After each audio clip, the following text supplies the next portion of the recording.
এখন কৃষিপ্রেমী বন্ধুরা, একটা লাউ গাছে কি পরিমাণ ফল হতে পারে, প্রতি গিটে গিটে ফল।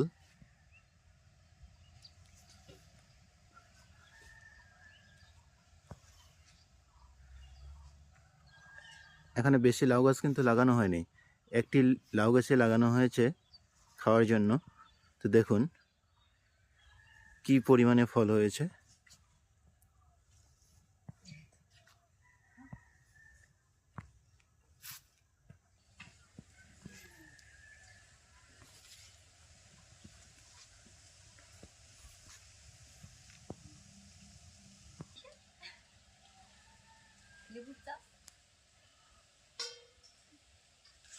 প্রতি গিটে গিটে লাউয়ের ফল, মানে যত ফল হয়েছে কোনোটাই ফল পচেনি।